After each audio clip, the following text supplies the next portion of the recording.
우리가 오늘 하나님께 기도하고 찬양하고 기도하고 나아갔는데요. 주님, 우리가 마지막 찬양 주여 이 땅을 고쳐주시옵소서라는 그 찬양을 드릴 때에 주님께서 정말 이 세대가 어떠하다라는 것을 말씀해 주세요. 이 세대가 어떠하다. 우리 역대하 7장 14절 잠깐 한번 볼까요?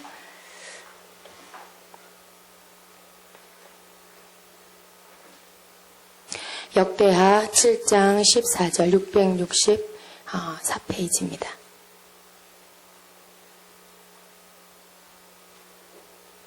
같이 한 목소리로 읽겠습니다.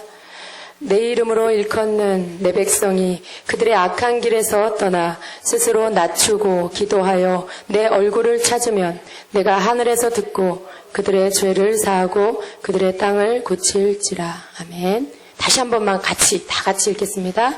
내 이름으로 일컫는 내 백성이 그들의 악한 길에서 떠나 스스로 낮추고 기도하여 내 얼굴을 찾으면 내가 하늘에서 듣고 그들의 죄를 사하고 그들의 땅을 고칠지라. 아멘. 아멘. 하나님은 이 세대를 향하여서 이 세상 사람들을 탓하지 않으세요. 그들이 악하다, 그들이 잘못됐다라고 하시지 않으시고요. 누구를 나무라시냐면 하나님의 백성, 우리 믿는 자들을 향하여 나무라시고 책망하십니다.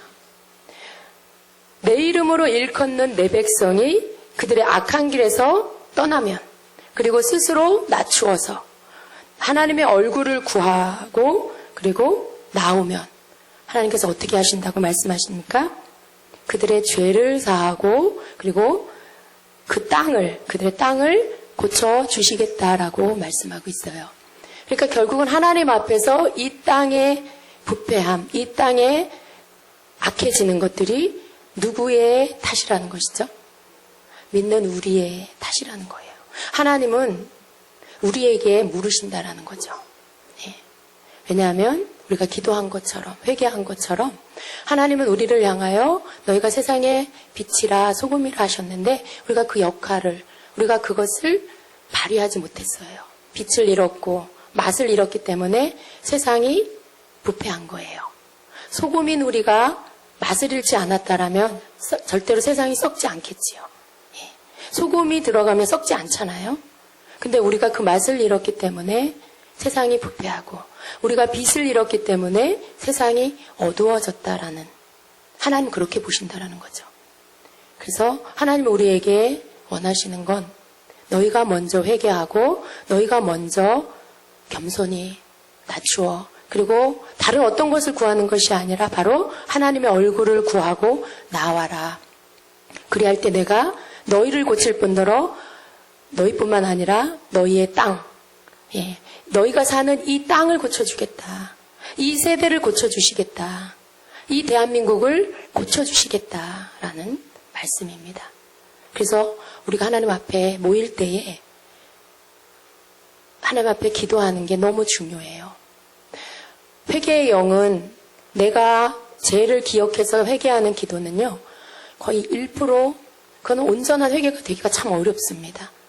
하나님 앞에 빛으로 조명해 주실 때 그 빛에 드러난 우리의 죄, 우리의 폐부 깊숙한 곳까지 박혀있는 우리의 생각 속에, 우리의 무의식 속에, 가치관 속에 박혀있는 그런 잠재되어져 있는 죄의 동기들, 그것들이 드러나서 회개가 될 때 진정한 회개가 됩니다. 그리고 그 죄가 우리에게서 끊어질 수가 있게 되는 것이죠.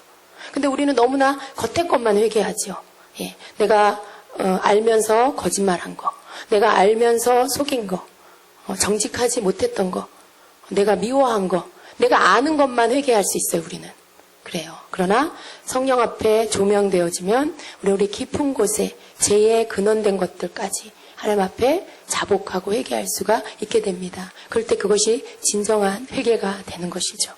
하나님은 이 세대를 향해서 무감각한 세대, 회개하지 않는 세대라고 하세요. 회개하지 않는다. 누구를 말하냐면 세상 사람이 아니라 믿는 우리에게. 우리는 이 세대에 우리 믿는 성도들은 회개하지 않는다라고 하셔요. 정말 그렇습니다. 너무 식상해진, 맨날 돌아가는 뉴스와 세상에서 일어나고 있는 범죄, 이런 모든 것들이 이 세대의 어떤 모습이 돼버렸어요. 그래서 특별하게 죄의식을 느끼지 않는 거죠. 죄라고 생각되어지지 않는 것들, 이전에 그것에 그 작은 죄 하나에도 우리가 찔림을 얻고 하나님 앞에 죄책감을 느끼고 하나님 앞에 회개했던 것들이 이제는 어느 사이 조그마한 죄는 죄로 여겨지지 않는 그냥 당연한 것, 그렇게 되어진 세대라는 거예요. 회개하지 않는 세대다. 그러나 하나님 앞에 우리가 믿음이라는 건 유행이 없어요, 여러분. 그죠? 옛날 시대에는 더 순전하게 순수하게 믿음 생활해야 되고, 지금은 대충 해도 되고, 어떤 믿음의 유행이 있는 게 아닙니다. 하나님의 말씀은 어제나 오늘이나 영원토록 변함이 없어요. 하나님은 변함이 없으신 분. 그래서 우리 또한, 우리의 믿음 또한 변함이 없는, 세상 사람들이 믿는 자를 향해서 촌스럽다 그럴 수도 있어요. 너무 고리타분하다 그럴 수도 있어요. 너무 좀 세련되지 못했다 그럴 수도 있어요. 그러나 그것이 우리의 믿음입니다. 왜냐하면 이전 세대나 지금이나 앞으로의 세대나 우리의 믿음은 변하지 않는 하나님의 말씀대로 살기 때문에 한결같이 변하지 않아요. 그래서 세상 풍조를 따라가는, 유행을 쫓아가는 이 세대에서 보면 우리는 굉장히 촌스러울 수 있어요. 구시대 사람처럼 보일 수도 있습니다. 그러나 그것이 잘못된 게 아니에요. 우리는 한결같이 하나님 변하지 않으시는 것처럼 우리의 믿음의 생활도, 우리가 하나님의 말씀대로 사는 삶도 변하지 않고 유행을 쫓아가지 않고 하나님 말씀대로, 그것이 오늘날에 좀 구식으로 보일지라도, 너무 고리타분하고 틀에 박힌 사람처럼 보일지라도, 그러나 우리는 그렇게 하나님 말씀을 지키며 믿음의 세대로 살아야 하는 것입니다. 여러분, 하나님께서 이 세대를 향하여 무감각한 세대라 그러세요. 무감각한 세대. 시장에서 장터에서 피리를 불어도 춤추지 않는 세대, 울지 않는 세대. 그것은 뭐냐면 하나님이 은혜를 부어주셔도 감각이 없어요. 죄를 깨닫게 해줘도 감각이 없어요. 기쁜 일이 있어도 기쁨의 감각이 없어요. 어떤 희노애락, 하나님이 주시는 어떤 그런 성령의 기쁨과 생수, 이런 모든 것들, 그런 것들이 있어도 느끼지 못한다라는 거죠. 무감각해요. 무뎌요. 저 사람은 막 울고 애통하는데 내 마음은 아무 감각이 없어. 그런 세대라는 거예요. 죄에 대해서 애통하지도 않고 하나님이 주신 은혜에 감사하지도 않고 그저 잠시 이렇게 어떤 영적인 시간 안에 머물다 돌아가면 다시 제자리로 가버리는 그런 세대. 그러나 여러분, 우리 깨어납시다. 우리는 그러한 자들이 되지 맙시다. 한결같이 하나님 앞에서 늘 민감한, 하나님이 주시는 것에 아주 민감하게 받을 수 있는, 자그마한 성령의 만짐 속에도 우리는 그분의 터치를 느낄 수 있는, 죄를 건드리시면 그 죄에 대해서 애통하고 하나님 앞에 정직하게 회개할 줄 아는 그러한 자들이 됩시다. 하나님 우리에게 작은 것을 주셨을 때 정말 세상에서 가장 기뻐하는 자처럼 감사하는 그런 사람들이 됩시다. 우리는 그래야 돼요. 하나님 앞에서 우리가 하나님 앞에 반응하는 자, 감사할 줄 아는 자, 애통할 줄 아는 자, 나 자신으로 인하여, 내 가족으로 인하여 슬퍼하고 애통할 줄 아는 자, 이 민족을 향하여 가슴 칠 줄 아는 자, 대신 회개할 줄 아는 자, 그러한 자. 여러분, 우리가 하나님의 기쁨 되기를 원하잖아요. 그죠? 근데 하나님의 기쁨 되는 건 이런 거예요. 하나님이 원하시는 것에 내가 반응할 줄 아는 거. 하나님의 마음에 느끼는 걸 내가 느낄 줄 아는 그러한 자가 하나님의 기쁨이 될 수 있습니다. 여러분이 예배 가운데 있을 때요, 우리는 하나님 앞에 나올 때 이런 부분들의 감각들이 살아나요. 무뎌진 감각들이 살아나요. 가려웠던 눈이 벗겨집니다. 비늘이 벗겨지고 생각에 덮였던 것들이 벗겨지고. 제가 여러분 함께 기도할 때 어떤 환상을 봤냐면, 예수님께서 여러분을 이렇게 앞에 가시면서 한 사람 한 사람, 제가 느낄 때 예수님 손에 뭔가 들려 있었어요. 전 그것이 영어로 우슬초라는 거를 이렇게 느꼈어요. 근데 그걸로 어떤 사람은 머리를 막 이렇게 털어주시는 거예요. 그 사람 속에 있는 생각이 잡혀 있어. 너무 많은 잡념들과 생각들, 염려들이 머리를 꽉 잡고 있어.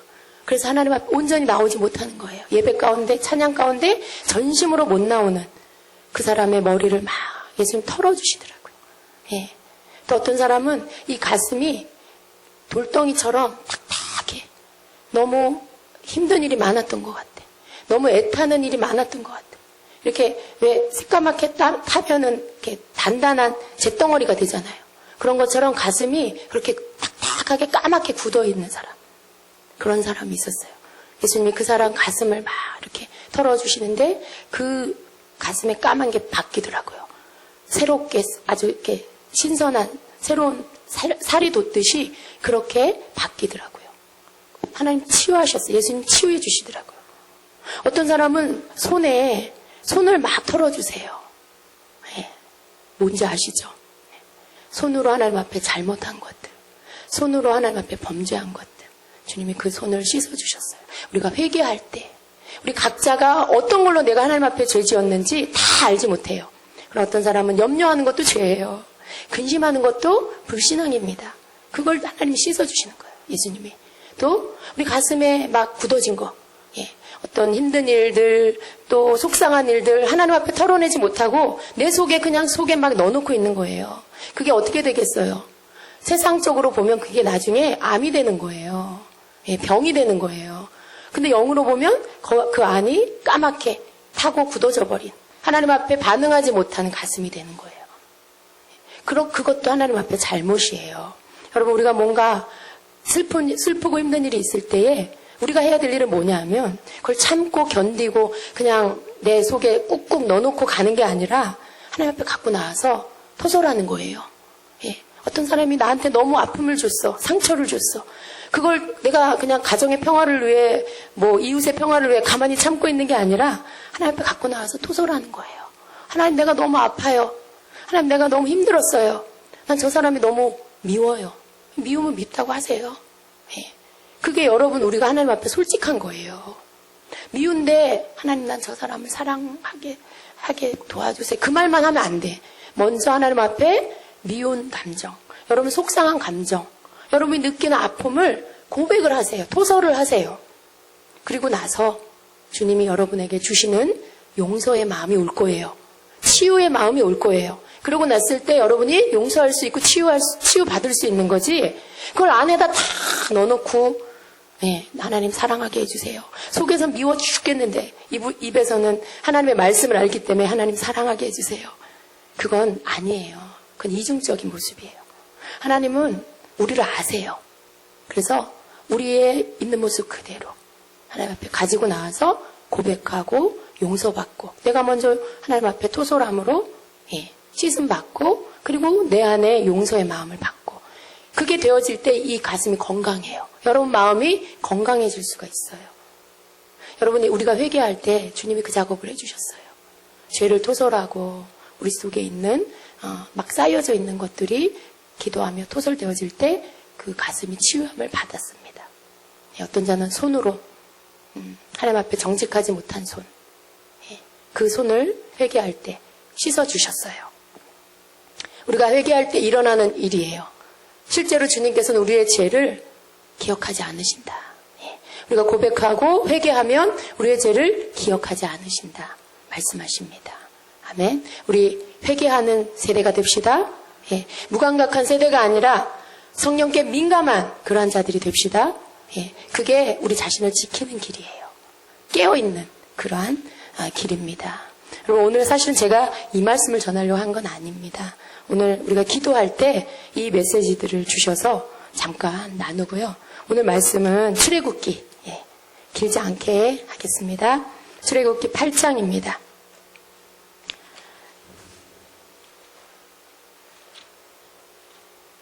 출애굽기 8장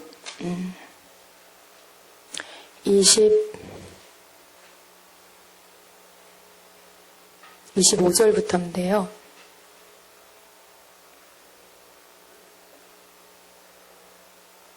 25절부터 28절까지 보겠습니다. 같이 읽겠습니다.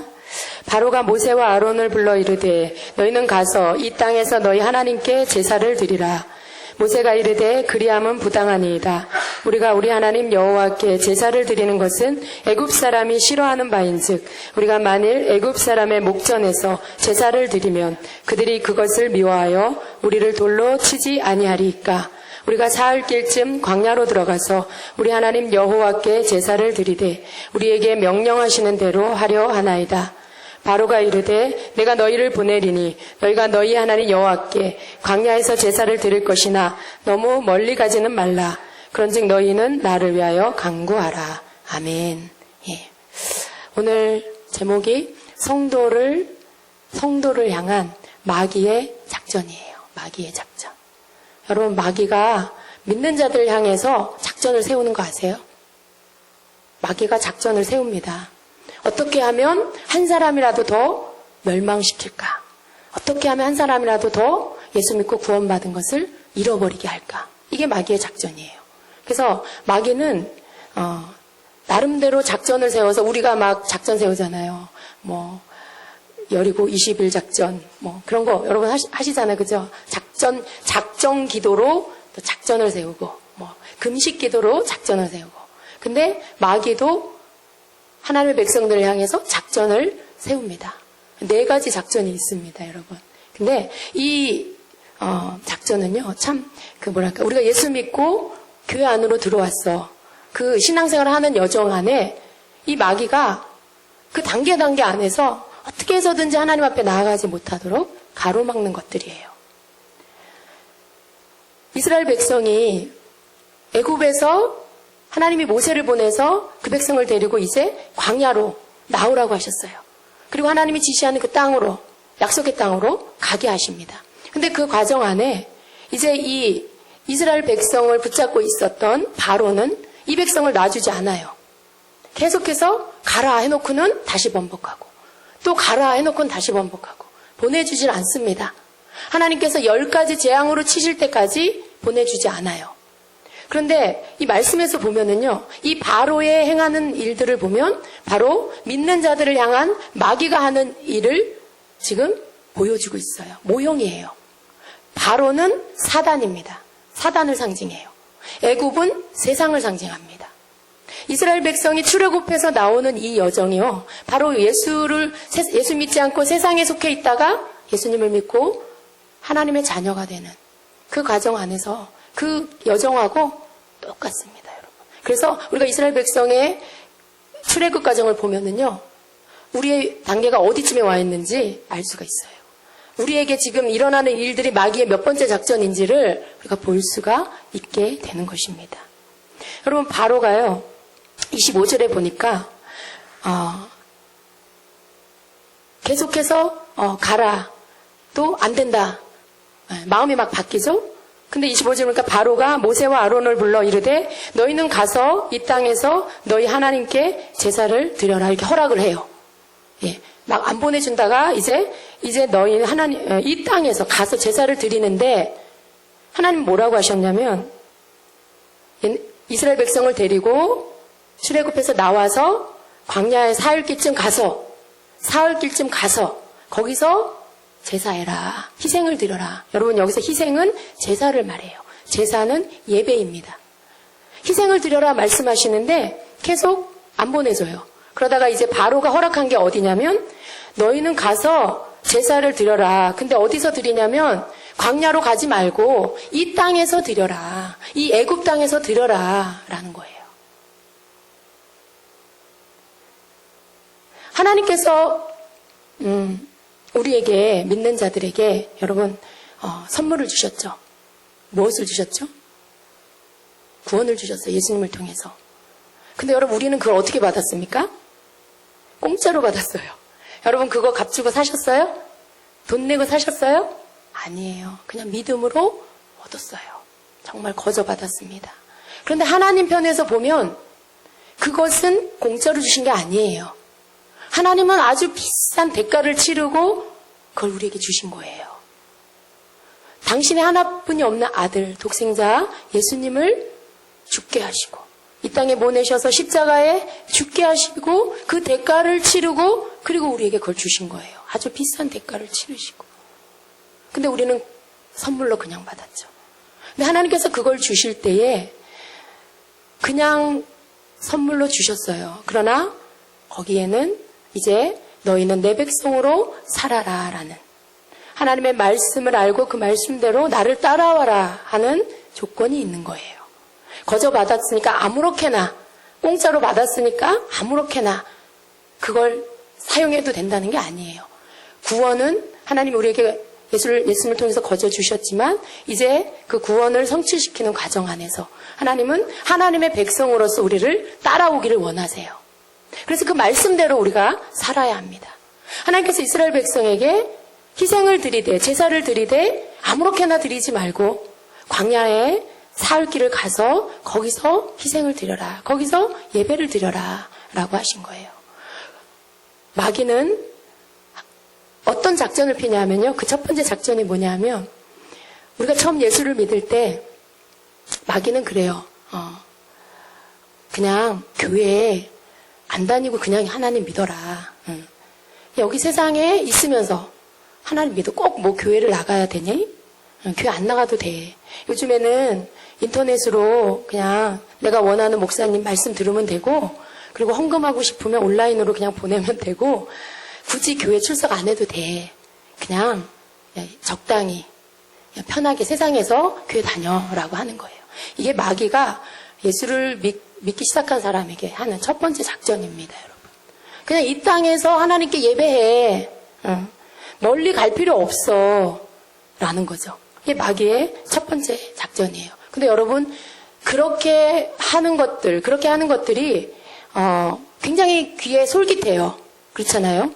막, 교회를 가자니 나한테 맞는 교회도 없고, 어느 교회를 가도 뭔가 불편하고, 예. 그래서 이 교회 저 교회 떠돌다가, 그냥 집에서 예배 드려야 되겠다. 예. 그렇게. 근데 여러분, 그건 굉장히 위험한 일이에요.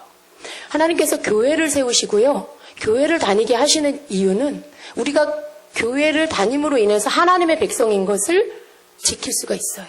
우리가 교회 다니는 표식으로 세상 사람이 우리가 하나님 자녀인 걸 알아요.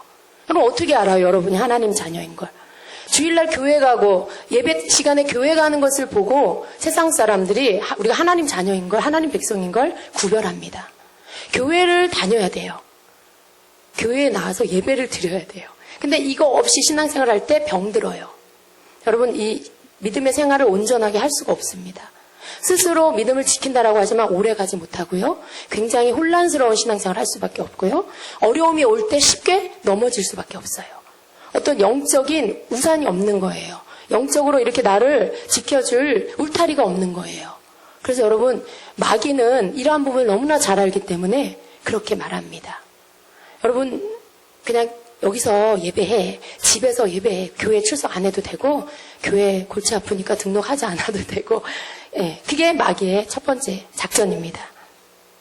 자, 마귀의 두 번째 작전 보겠습니다. 마귀의 두 번째 작전은요, 우리가 읽은 말씀 가운데 있습니다. 28절에 보면은요, 바로가 이르되 내가 너희를 보내리니 너희가 너희 하나님 여호와께 광야에서 제사를 드릴 것이나 너무 멀리 가지는 마라. 그런즉 너희는 나를 위하여 간구하라. 이렇게 말해요. 예. 광야에 가서 이제 예배해라. 광야에 가서 하나님께 제사를 드려라. 라고 말해요. 교회에 가라. 라는 거죠. 근데 조건이 붙어 있어요. 뭐냐면 너무 멀리 가지는 마라. 예. 너무 멀리 가지 마라. 여러분, 마귀의 작전은요. 교회 다녀라. 근데 교회를 다니기 시작하면서 오는 어떤 그 마귀의 방해예요. 여러분, 지나온 시간을 한번 이렇게 되짚어 보세요. 고개가 끄덕거려지실 거예요. 예. 교회는 다니는데 그냥 주일날 한 번만 가. 다른 날은 가지 마. 새벽 기도도 가지 말고 밤 기도도 가지 말고 수요일 예배 이런 거 가지 말고 그냥 주일날 딱 한 번만 예배 교회 갔다 와. 너무 멀리 가지는 마라는 거예요. 그게 여러분 주변에 여러분의 남편 또 여러분 곁에 아직 믿음이 어리고 아직 교회 안 다니는 여러분의 가족들이 그렇게 하죠. 예. 그렇게 하면서 타협하기를 원해요. 적당히 믿어라. 적당히 믿어라. 언제든지 세상으로 다시 돌아올 수 있게 하려고. 언제든지 발을 빼게 하려고. 예. 그렇게 하는 게 마귀의 작전이에요. 여러분 지금 그 단계에 있는 분 계세요? 여러분 가운데 그런 분 없으실 것 같아요. 여러분 이렇게 수고하여 비 오는 날 우산을 받쳐들고 먼 길을 이렇게 달려온 여러분은 적어도 2단계는 아니실 거예요. 그렇죠? 그러나 여러분 속지 마세요. 마귀는 우리에게 아주 항상 이 작전을요 바꾸지 않아요. 어떤 때는 2번째 작전, 어떤 때는 3번째 작전, 4번째 작전을 가지고 계속해서 우리에게 타협을 요구합니다. 적당히 믿어. 너 광신자 되면 안 좋아. TV 봐봐. 예수 믿는 사람들 욕먹잖아. 적당히 믿고 이렇게 2가지 색을 가지라는 거예요. 세상 사람 색깔, 하나님 자녀의 색깔 2개 다 잘 갖고 있는 게 좋은 거야 라고 그렇게 유혹을 하는 거지요. 그래서 멀리 가지 말아라 라고 얘기해요. 마귀는 그렇게 이야기합니다. 여러분 신앙생활을 적당히 했을 때 믿음이 자라던가요? 믿음이 자라나요? 조금 올라간 것 같은데 다시 제자리로 와요. 조금 뭔가 깨달은 것 같은데 다시 또 원상태로 와요. 여러분 우리는 싸움이에요. 신앙생활은 영적 전쟁이에요. 세상과 하나님 편에 서서 마귀를 대적하여 세상과 내가 싸우는 거예요. 믿음을 지키느냐 믿음을 빼앗기느냐. 이 싸움이 우리의 생명이 끝나는 날까지 계속 있습니다. 우리의 싸움 안에 사단이 우리에게 요구하는 그런 것들. 여러분 생각해 보세요. 삶 안에 속속들이 그런 것들이 있어요. 더 앞으로 나가지 못하게. 때로는 우리의 육신의 게으름을 막 부추겨서 오늘은 그냥 집에서 쉬어라고 하는 거죠. 다음 주에 가라고 하는 거죠. 그리고 막 일을 만들어요. 막 일을 만들어서 분주하게 하고 사람 만나야 되게 하고 갑자기 뭐 누구한테 전화가 와서 만나자 그러고 그런 일들에 여러분이 넘어가시면 너무 멀리 가지 마라 하는 마귀에게 알았어 하고 악수하는 거예요. 여러분 그러한 마귀의 작전 그건 여러분에게 일어나는 우연히 일어나는 일들이 아니라 바로 여러분으로 하여금 하나님께로 더 가까이 깊이 못 나가게 하려는 마귀의 2번째 작전입니다. 자, 3번째 작전을 우리가 같이 보겠습니다. 출애굽기 10장입니다.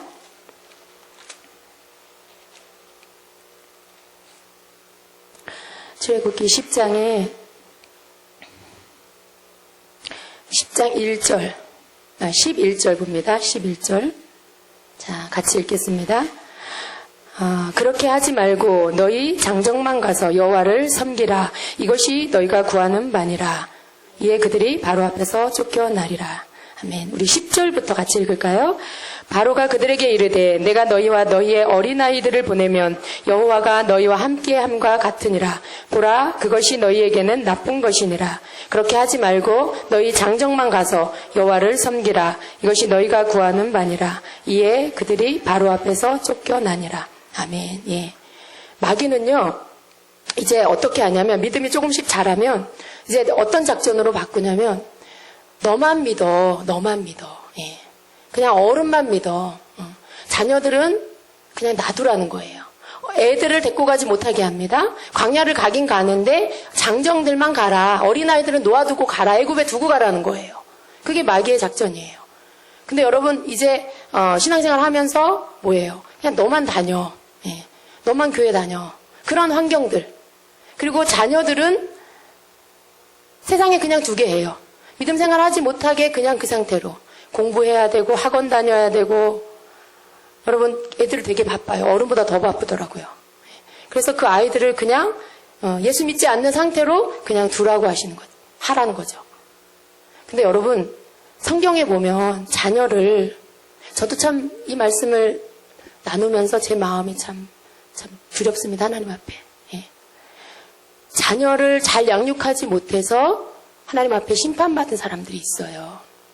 여러분 엘리 제사장을 기억하십니까? 예. 엘리 제사장의 그 아들들 기억하세요? 하나님 말씀으로 바르게 양육하지 않으므로 결국 그들은 제사장의 아들임에도 불구하고 그들 또한 레위인이고 제사장이면서 그들이 하나님 앞에 심판을 받았어요. 여러분 구원은 개인적인 거지요. 내가 열심이고 내가 충만하다고 우리 아들, 딸이 같이 가는 게 아니고 내 남편, 내 아내가 같이 가는 게 아니고 구원은 개인적인 거예요. 예, 믿음이 개인적인 거예요. 근데 마귀는요, 너만 잘 믿으라고 하는 거. 그게 우리 가정 안에 계속해서 타협시키는 그러한 작전이에요. 자녀를 볼 때 버겁죠. 여러분, 그래요. 애들이 엄마 말대로 요구하는 대로 해주지 않아요. 교회 가자, 좋은 집회 가자, 기도하러 가자 한다고 따라오지 않아요. 그 아이들 그냥 자기가 알아서 이렇게 놔두기를 원하고 그러죠. 그러나 이게 마귀의 또한 작전이라는 거예요. 자녀들을 바르게 양육하는 거. 자녀들 또한 데리고 나와서 광야로 와서 하나님 앞에 예배하게 하고 그리고 약속의 땅으로 들어갈 수 있게 하는 것이 부모의 책임입니다. 엘리 제사장의 두 아들은요, 가장 불행한 자녀들이에요. 하나님의 종이었고 그 종의 자녀였는데도 불구하고 그들은 세상 자녀들보다 더 악했고 그리고 심판을 받았고요. 그렇게 되었습니다. 마귀가 우리에게 열어놓은, 우리의 발 앞에 펼쳐놓은 덫, 그것은 우리 가정 안에서 점점 이렇게 너만 믿어, 너희 자녀는 그냥 두고 가. 그럴듯하지만 우리는 이제 우리 자녀들 돌아볼 때가 되었어요. 여러분, 저는 그런 마음을 갖습니다. 아이들이 싫어해요. 근데 먹여야 되겠더라고요. 억지로라도.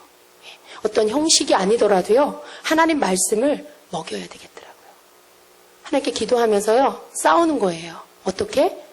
예배를 드리면서 예배가 길지 않게, 예배를 최대한으로 짧게 드리면서 절대로 포기하지 말아야 될 거. 하나님 말씀을 전해주는 거예요. 그냥 읽어라도 주는 거예요. 여러분, 예배 시간이요, 30분 아니어도 괜찮아요. 20분도 아이들한테 길어요. 그냥 10분만 드리세요. 5분 동안 해도 괜찮아요. 기도하고 말씀만 읽어줘도 돼요. 그렇게 해서 아이들을 조금씩 하나님 말씀을 귀에 들을 수 있는 그런 시간을 만들어 가세요. 이게 빨리 시작되지 않으면 우리 아이들을 우리가 지킬 수가 없어요. 그 아이들이 자라고 그 아이들의 생각이, 사고방식이 굳어져 버리면은요, 그때는 이제 예배의 자리에도 나오지 못하는 그런 때가 와요. 너무 커버리면, 독립적으로 돼버리면. 그래서 좀 더 어릴 때 그 아이들을 어떤 훈련을 시켜야 되겠더라고요. 아이들은 자발적으로 예배하려고 하지 않아요. 어렸을 때부터 그 훈련이 잘 되지 않으면 갑자기 어느 날 다 컸는데 중학교, 고등학교, 막 대학생인데 어느 날 갑자기 무슨 예배하는 마음이 막 생기는 게 아니에요. 우리가 늘 부모로서 기도하지만 자녀들에게 실제적인 말씀을 가르치는 것이 우리에게 필요합니다. 하나님의 말씀은요, 아이들을 그렇게 가르치라고 말씀하고 있어요. 신명기 6장에 4절부터 9절의 말씀, 내가 내게 명하는 이 말씀을 뭐라고 합니까? 그 앞반절에 내 자녀에게 부지런히 가르치며 집에 앉았을 때든지 길을 갈 때든지 누워있을 때든지 일어날 때든지 이 말씀을 강론할 것이며 말씀합니다. 잠언 22장 6절에는요. 마땅히 행할 길을 아이에게 가르치라. 그리하면 늙어도 그것을 떠나지 아니하리라 말씀해요. 여러분, 자녀는 우리가 장담할 수 없어요. 하나님 앞에서 그렇게 모든 기도가 땅에 떨어지지 않고 상달되었던 사무엘, 그의 자녀들은 어떻게 됐습니까? 그의 자녀들은 아버지같이 그렇게 하나님 앞에 신실한 자녀들이 아니었어요. 내가 신앙이 좋다고 내 자녀가 신앙이 좋다고 장담할 수 없어요. 아이들에게 이 말씀처럼 말씀을 가르쳐야 돼요. 말씀을 들려줘야 돼요. 그래서 그 들음이 들어가서 아이의 믿음이 되게, 그걸 억지로라도 해야 되겠다라는 거예요. 그래서 여러분, 아이들에게 예배를 드리는 것들을 너무 형식에 갇혀서 하지 마시고요. 하나님 앞에 예배 시작하는 기도를 드리고요. 그리고 좋은 어떤 그런 말씀 교재도 좋아요. 아니면 성경 말씀도 좋아요. 그냥 읽어주세요. 읽어주세요. 절대로 아이들은 지루하면 마음을 안 열어요. 그 시간을 그렇게 해서 시작하시고요. 그 시간을 조금씩 늘려가세요. 처음에는 5분, 10분으로 시작했지만 일주일 한 후에 15분으로 이렇게 늘리세요. 아이들이 조금씩 예배 훈련이 되면 그 다음에는 이 아이들이 거기에 대해서 이제 듣기 시작할 거예요. 우리가 그것이 필요합니다. 하나님은 우리에게 기도할 때 젊은 세대, 우리 다음 세대를 위한 기도를 하게 하세요. 그걸 우리에게 중보하게 하세요. 믿음의 세대, 예배의 세대, 기도하는 세대가 지금 죽어가고 있어요. 사단이 세상 가운데 악한 영을 풀어놓고요. 쾌락과 오락과 그리고 음란과 폭행, 자살, 우울함, 자살 이런 영들을 풀어놓고요. 우리 다음 세대들을 지금 유혹하고 있어요. 집어삼킵니다, 여러분. 하나님에 대해서 전혀 알지 못하는 아이들은요. 그 풀어놓은 악한 영들에 의해서 그냥 받아들여요. 아무 무방비 상태로. 왜 그런 일이 일어나는지 영적 원리를 알지 못하는 상태로 그냥 다 받아들여요. 그래서 자기 속에 있는 상처와 자기 속에 있는 어떤 아픔 때문에 우울감이 깊어지고 그 우울감이 어느 날 자살의 영이 딱 붙어지면 그 아이는 갑자기 죽고 싶은 거예요. 예. 늘 우울했다가 어느 날 죽고 싶은 생각이 들기 시작하면 얼마 가지 않아서 자살합니다. 이게 지금 우리 자녀들, 우리 다음 세대의 모습이에요. 그래서 하나님께서는 우리에게 기도할 뿐만 아니라 아이들을 위해서 우리가 말씀을 가르치는 일을 하라는 거죠. 마귀는요. 세대를 무너뜨리는 게 작전이에요. 이것이 개인적으로 우리 가정의 일이지만은요. 이 가정의 사회 전체로 보면 이건 다음 세대가 무너지는 거예요. 다음 세대. 믿음의 다음 세대가 없어지는 거예요. 마귀가 그냥 통째로 삼켜버리는 거죠. 근데 우리는 이것을 개인적으로는 그 아이의 영혼 구원을 위해서도 꼭 필요합니다. 그게 가장 궁극적인 목적이 돼요. 그러나 더 나아가서는요. 하나님 안에서 우리의 책임이에요. 하나님 나라에서 우리 각자에게 주어진 책임. 우리 가정을 마귀가 삼키지 못하게. 우리의 자녀들을 마귀가 삼키지 못하게. 그렇게 내어주지 않는 거. 끝까지 밀고 당기는 그 훈련을, 그 싸움을 우리가 해야 되는 거. 그것을 하나님 우리에게 당부하시는 거예요. 믿음의 다음 세대는 우리가 만드는 거죠. 그죠? 우리가 기도하고 우리가 믿음으로 본이 될 때 다음 세대도 그걸 따라오게 될 것입니다. 이 마귀의 세 번째 작전이에요. 굉장히 어떻게 보면 당연해 보이고 다 아는 것 같지만요. 그 작전이라는 것은 항상 우리의 가장 가까이에 있어요. 우리에게 가장 가까운 그 반경에서 떠나지 않고 계속해서 그 작전으로 우리 가정을 그리고 우리 가족들을 파괴하려고 하는 것입니다. 네 번째 작전은요. 출애굽기 10장의 24절입니다. 마지막으로 네 번째 작전입니다. 자, 같이 보겠습니다. 시작. 바로가 모세를 불러서 이르되 너희는 가서 여호와를 섬기되 너희의 양과 소는 머물러 두고 너희 어린 것들은 너희와 함께 갈지니라. 자, 그 다음 절을 같이 읽을까요? 모세가 이르되 왕이라도 우리 하나님 여호와께 드릴 제사와 번제물을 우리에게 주어야 하겠고 우리의 가축도 우리와 함께 가고 한 마리도 남길 수 없으니 이는 우리가 그 중에서 가져다가 우리 하나님 여호와를 섬길 것임이며 또 우리가 거기에 이르기까지는 어떤 것으로 여호와를 섬길는지 알지 못함이니이다 하나. 예, 아멘. 바로가 모세에게 너희가 가되 이제 여호와를 섬기되 너희의 양과 소는 머물러 두고 이제 어린아이들을 어린 것들은 가라고 허락을 해줘요. 예. 계속 이거 안 돼, 이거 안 돼 그러죠. 근데 거기에 머무르면요 여러분 거기에 그냥 묶여버려요. 여기서 모세와 이스라엘 백성 어떻게 했습니까? 계속 하나님께서 능력의 지팡이로 그 나라에 재앙을 내리니까 마귀가 사단이 자기의 작전을 철회하죠. 그리고 허락을 해요. 근데 또 다른 구실을 또 끄집어내요. 근데 여러분 첫 번째 작전에서 놓아버리면요 거기 그냥 묶여버려요. 두 번째 작전에서 여러분이 승리하지 못하면 거기 그냥 주저앉아버려요. 예. 그게 뭐가 그렇게 대단합니까 여러분? 예. 타협하지 마세요.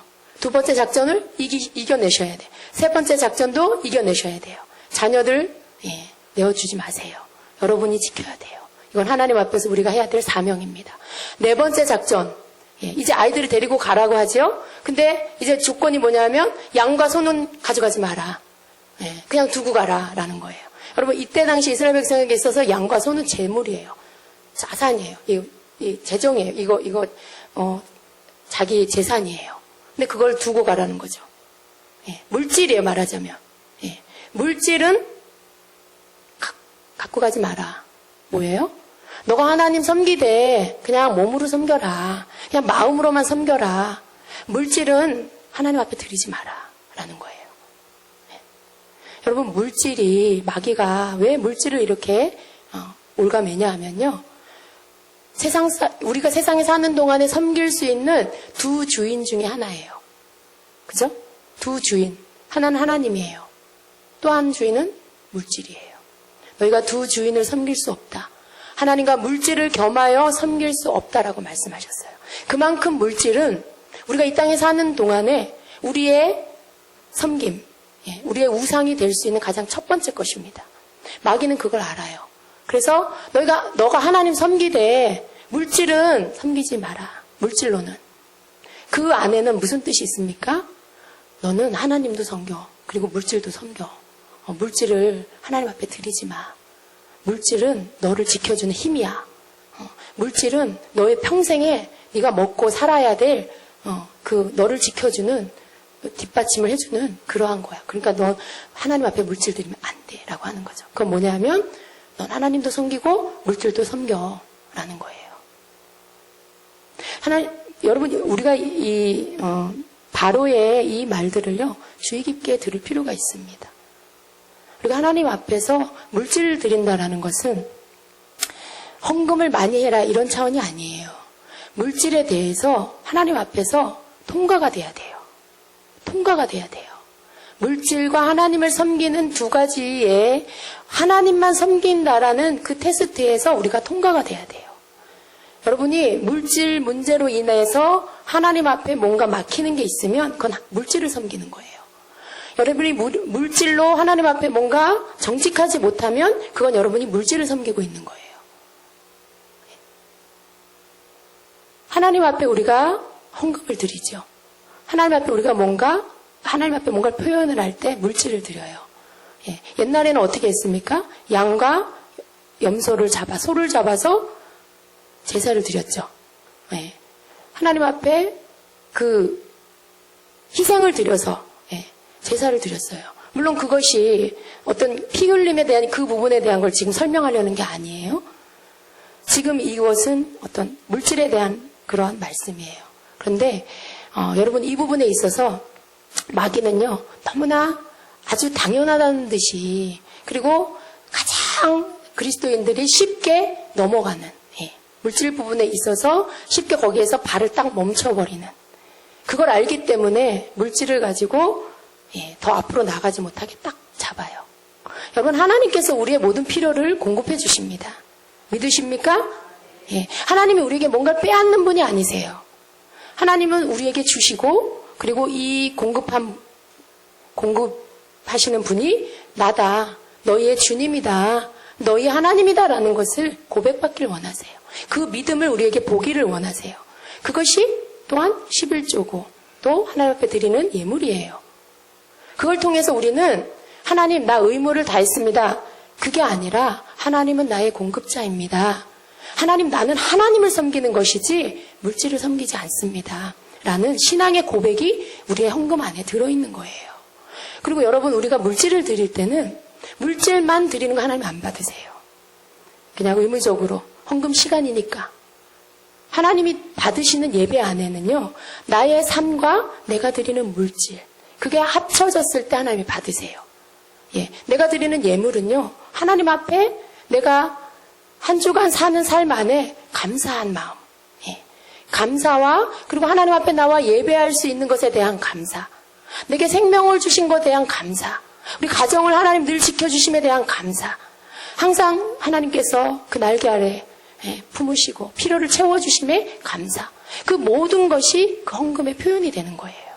그 헌금이 곧 우리의 삶에 대한 표현이에요. 그걸 하나님께 드릴 때 하나님 그걸 받으시는 거죠. 예물을 드린다는 건 이런 것입니다. 여러분. 그냥 아무 생각 없이 이렇게 헌금을 하는 그게 아니에요. 물질에 대한 것은 하나님 앞에 이렇게 통과가 되셔야 돼요. 많이 드리는. 성경이 뭐라고 합니까? 힘에 부치도록 드리라고 말씀하죠. 여러분, 우리가 이 물질에 통과가 되면은요, 더 이상 우리 앞에 우상이 될 만한 게 없어요. 우리는 우리도 모르는 사이에 하나님 아닌 다른 것을 섬길 때가 있어요. 그게 결과적으로 가면 물질이죠. 물질 부분이에요. 근데 우리가 이 부분에서 통과가 되면 하나님 앞에서 다른 우상을 섬길 어떤 다른 것들이 이제 많이 없어져요.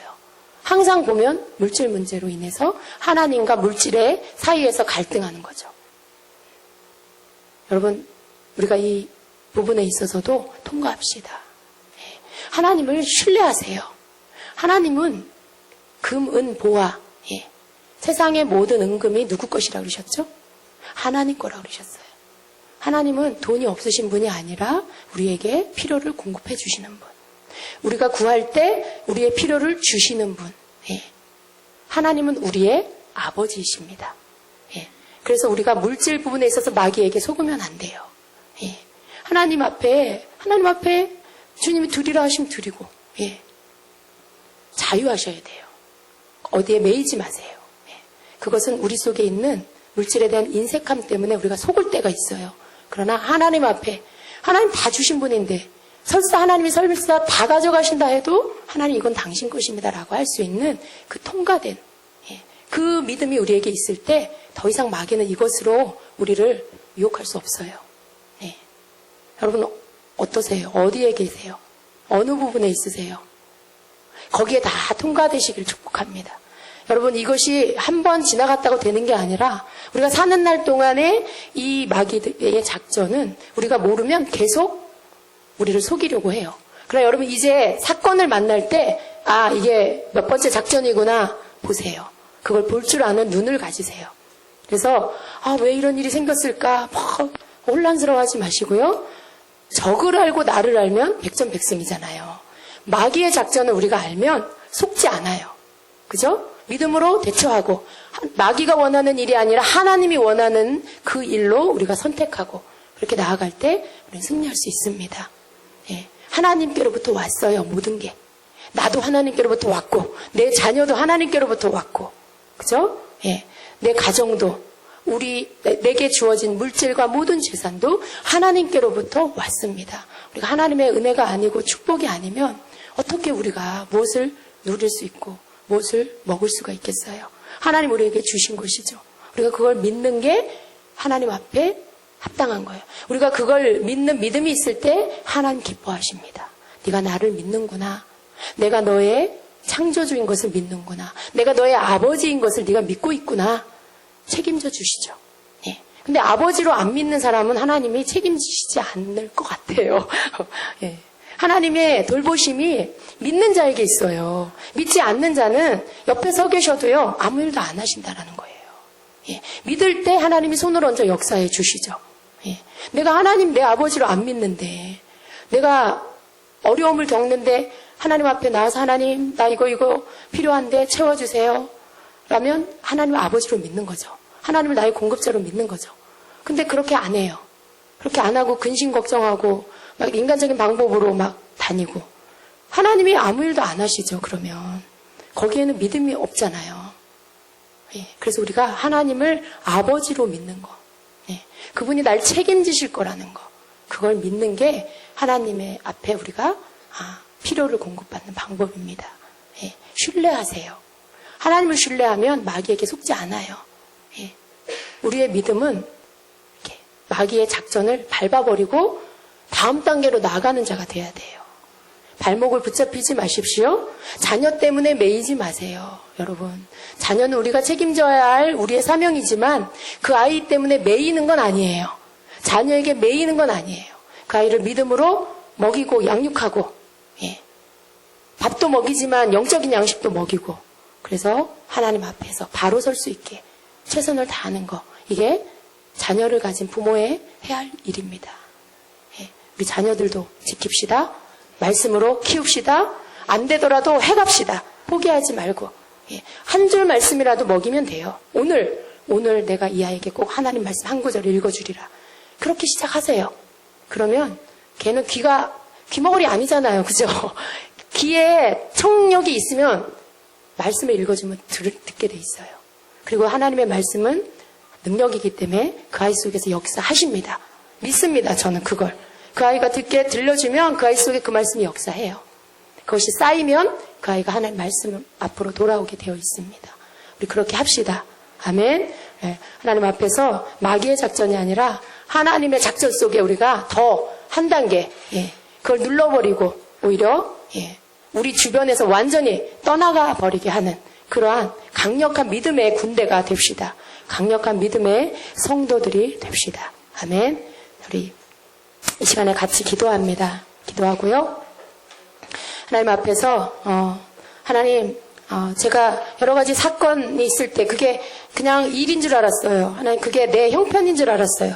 그런데 이제 봤더니 그게 마귀가 앞길을 방해하는 하나님 앞으로 가까이 못 나가게 하는 믿음을 떨어뜨리는 마귀의 방해 작전이었음을 깨닫습니다. 하나님 이제는 속지 않겠습니다. 나아가겠습니다. 하나님 일어나겠습니다. 또 열심을 내겠습니다. 라고 여러분 그렇게 하나님 앞에 기도하며 나아가겠습니다.